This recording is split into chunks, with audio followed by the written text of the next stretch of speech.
আসসালামু আলাইকুম। চলে আসলাম রেগুলার রান্না নিয়ে। আজকে আমি মুচমুচে করে মুরগির চামড়া ভাজি করব। অনেকেই আমরা চামড়াটা তেলের জন্য খাই না। চামড়ার সাথে যেই তেলটা আছে আমি ওটা বের করে ফেলে দিয়ে তারপর চামড়াটা ভাজি করব। আমি চামড়াগুলাকে কেটে ধুয়ে পরিষ্কার করে নিয়ে নিব। চামড়াগুলো একটা পাতিলে দিয়ে হলুদ আর লবণ দিয়ে একটু পানি দিয়ে আমি চুলায় বসিয়ে দিব। চামড়াটা বলক আসতে আসতে আমি এপাশে চুলায় কিছুটা ডাল রান্না করে নিচ্ছি। আমি চামড়াটা যেভাবে আজকে ভাজবো এভাবে ভাজলে আপনাদের সকলেরই খেতে ভালো লাগবে। চামড়াটা বলক চলে আসছে, দেখেন অনেকটা পানি আর তেল বাইর হয়ে আসছে। আমি এটা 5-6 মিনিট ভালো করে সিদ্ধ করে নিব।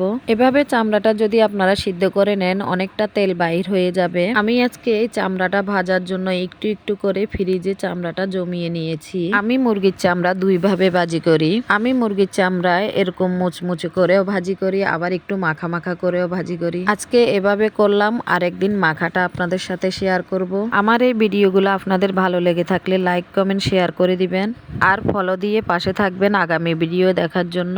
ডালে আমি রসুন কুচি, পেঁয়াজ কুচি আর কালো জিরা দিয়ে বাগার দিয়ে দিলাম। এরকম চামড়া ভাজির সাথে একটু ঘন ডাল হলে আর কিছুই লাগে না। এভাবে যদি চামড়া ভাজি করি আমার বাসার সকলেই বলে দেখতে এবং খেতে নাকি গরুর ভুঁড়ির মতো হয়। চামড়াগুলা থেকে আমি তেল আর পানি ছেঁকে একদম ফেলে দিয়েছি, নিয়ে নিয়েছি একটা কড়াইয়ের মধ্যে। এখন আমি দিয়ে দিচ্ছি বেশ খানিকটা পেঁয়াজ কুচি, আদা বাটা, রসুন বাটা, হলুদের গুঁড়া, মরিচের গুঁড়া, মশলার গুঁড়া, সামান্য একটু তেল। তেলটা আপনারা পরিমাণে একদম কম দিবেন যেহেতু চামড়া থেকে অনেকটা তেল বাইর হয়ে আসবে। এখন দিয়ে দিব 2 পিস দারচিনি আর একটা তেজপাতা। এখন আমি চুলায় মিডিয়াম আছে কড়াইটা বসিয়ে দিব আর সব কিছু একসাথে মিক্স করে নিব।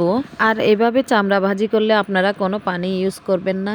আস্তে আস্তে চামড়াটা আপনারা নাড়াচাড়া করে ভেজে নিতে হবে। দেখেন এই চামড়াটা থেকে অলরেডি অনেকটা তেল বাহির হয়ে আসতেছে। এটা ততক্ষণে ভাজতে হবে যতক্ষণে না এটা মুচমুচে হচ্ছে। আপনারা বাসায় একবার হলেও এই চামড়া ভাজিটা এভাবে করে খেয়ে দেখবেন, বেশ ভালোই লাগবে, খারাপ লাগবে না। দেখেন চামড়া ভাজিটা অলরেডি হয়ে গিয়েছে। আর এই চামড়া ভাজিটা দেখতে একদম কালো ভুনা কিংবা ভুরি ভুনার মতো হয়েছে। দেখতে যেমন সুন্দর হয়েছে খেতেও তেমন ভালো হয়েছে, একদম মুচমুচে। চামড়ার মধ্যে অবশিষ্ট যেই তেলটা ছিল ওটাও আমি বাহির করে নিয়েছি। দেখেন চামড়া ভাজির গায়ে কোনো তেলই ছিল না। আজকে এই পর্যন্ত, আল্লাহ হাফেজ।